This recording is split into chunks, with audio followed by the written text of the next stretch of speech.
ஆசீர்வதிக்கும் தேவன் நம்மை ஆசீர்வதிப்பாரே. துதி ஸ்தோத்திரம் இயேசுநாதா, துதி உமக்கே என்றுமே. இன்று ஒரு வசனம். எவனுடைய மீறுதல் மன்னிக்கப்பட்டதோ, எவனுடைய பாவம் மூடப்பட்டதோ அவன் பாக்கியவான். சங்கீதம் 32:1. கர்த்தருக்கு பிரியமான தேவனுடைய பிள்ளைகளே, இயேசு கிறிஸ்துவின் இனிய நாமத்தினாலே உங்களை வாழ்த்துகிறோம், ஆசீர்வதிக்கிறோம். என்ன அருமையான பாக்கியம் இது! ஒருவனுடைய பாவம் அவனது வாழ்வை எப்படி சாகடித்து போடுகிறதோ, செத்து போன அவனது ஆத்மாவை உயிர்ப்பிக்கிற அருமருந்தாக மன்னிப்பும் இருக்கிறது. நாம் பாவம் செய்கிறவள்தான். நமது பாவம் மன்னிக்கப்பட்டு பாவத்தினால் உண்டான குற்ற உணர்வின் வேதனையில் இருந்து விடுதலையான அனுபவம் நமக்கு உண்டா? இந்த சங்கீதத்தை தாவீதின் 51ஆம் சங்கீதத்தோடு இணைத்து படிக்க வேண்டும். இரண்டிலும் தாவீதின் குற்ற மனசாட்சி, மனஸ்தாபம், அதனால் உண்டான மகிழ்ச்சி தெளிவாக தெரிகிறது. ஒருவன் குற்றத்தை ஏற்று உணர்ந்து மனஸ்தாபப்படுவது கடினம். கடினமான மனசாட்சி உள்ளவனுக்கு மனஸ்தாபப்படுவது மிகவும் கடினம். தாவீது குற்றத்தை அடக்கி வைத்த மட்டும் அடைந்த வேதனையை குறிப்பிடுகிறார். பின் என் மீறுதல்களை கர்த்தருக்கு அறிக்கையிடுவேன் என்றேன் என்கிறார். அக்கிரமம், பாவம், மீறுதல் மூன்று விதமான அழுத்தத்தை கொடுத்தாலும் எல்லாமே நமது வாழ்வை அழித்துவிடும். தேவன் தாவீதின் பாவத்தின் தோஷத்தை மன்னித்ததை உணர்ந்த போது தாவீது அடைந்த மகிழ்ச்சிக்கு அளவே இல்லை. இதுவே அந்த பெரும் பாக்கியம். குற்றத்தை உணர்த்தும் மனசாட்சி இல்லாத இதயத்தால் பாவம் மன்னிக்கப்பட்ட மகிழ்ச்சியை அறிய முடியாது. மனம் திரும்பி பாவத்தை அறிக்கையிடும் போது நம்மை மன்னிக்க ஆண்டவர் இயேசு ஆயத்தமாய் இருக்கிறார். ஏனெனில் நமக்கு கிடைக்க வேண்டிய தீர்ப்பை சிலுவையில் தீர்த்து விட்டார். மனஸ்தாபமும் மனம் திரும்புதலும் இல்லாமல் பாவ மன்னிப்பு கிடையாது.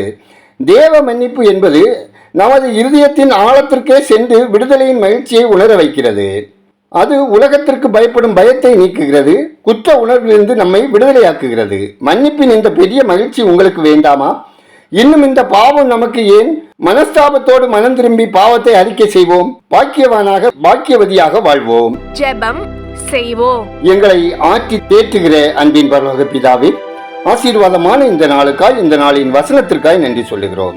நேச பிதாவே, பாவ மன்னிப்பு என்னும் பாக்கியமான சந்தோஷத்தை நாங்கள் எந்நாளும் அனுபவிக்க எங்களுக்கு அருள் செய்யும். அப்பா, எங்கள் பாவங்கள் மன்னிக்கப்பட்டது போல மற்றவர்களையும் மன்னிக்கவும், ஒருவரில் ஒருவர் அன்பு கூறவும் தயவு செய்தல்ல ஜெபிக்கிறோம். நாங்கள் உண்மையாய் நன்றியுள்ள இதயமுள்ளவர்களாய் எங்கள் வாழ்நாளெல்லாம் பரிசுத்தத்தை வாஞ்சித்து பரிசுத்தத்தை காத்துக்கொள்ள இரக்கம் செய்யுங்க. ஆண்டவரே, இன்று ஒரு வசனம் கேட்கிற ஒவ்வொரு மக்களின் தேவைகளில், பிரயாசங்களில், முயற்சிகளில் உமது ஆலோசனையும் ஆசீர்வாதமும் தந்தரல ஜெபிக்கிறோம். சமாதான குலைச்சல்கள் உள்ள குடும்பங்களில் தேவனுடைய கரம் இடைப்பட்டு பிரிவினையின் ஆவிகள், சண்டையின் ஆவியின் கிரியைகள் துரத்தப்படவும், ஒரு மனம் ஐக்கியத்தோடு ஒவ்வொருவரும் வாழவும் தேவன் கிருபை செய்ய ஜெபிக்கிறோம். ஆண்டவரே, வாலிப பிள்ளைகள் உலக மாயைக்குள் விழாதபடி வேத வசனத்தால் தங்களை காத்துக் கொள்ளவும், ஆண்டவருக்கு பிரியமானவர்களாய் ஆசீர்வாதமாய் வாழவும் ஜெபிக்கிறோம். தேவனே, தொழில், வியாபாரம், விவசாயம் செய்யும் குடும்பங்களில் அவர்கள் கையின் பிரயாசங்களை ஆசீர்வதித்து நிறைவான பலனை பெற்று அனுபவிக்க நன்மை செய்கிறவர்களாக வாழ தேவன் வழி நடத்துங்க. மனிதன் தனியாய் இருப்பது நல்லதல்ல, ஏற்ற துணையை உருவாக்குவேன் என்ற தேவன் வாலிப பிள்ளைகளுக்கு திருமண வாழ்வு கைகூடி வரச் செய்து அவர்கள் குடும்பம் கட்டி எழுப்பப்பட ஜெபிக்கிறோம். மனபாரங்களோடும் தாங்கோனா வேதனைகளோடும் வெளியே சொல்ல முடியாத பிரச்சனைகளோடும் கலங்கி தவிக்கிற மக்கள் வாழ்வில் தேவரீர் உங்க முகத்தை பிரகாசிக்க பண்ணி கட்டுகளை நீக்கி துயரங்களை விலக்கி மெய் சமாதானத்தோடு மகிழ்ச்சியாய் வாழ கிருபை தந்தரல ஜெபிக்கிறோம். அந்நாளை இணைத்தரல தேவன், சாராளை ஆசீர்வதித்த தேவன், பிள்ளை செல்வத்துக்காக வேண்டுதல் செய்கிற மக்களுக்கு இரக்கம் செய்திட ஜெபிக்கிறோம்.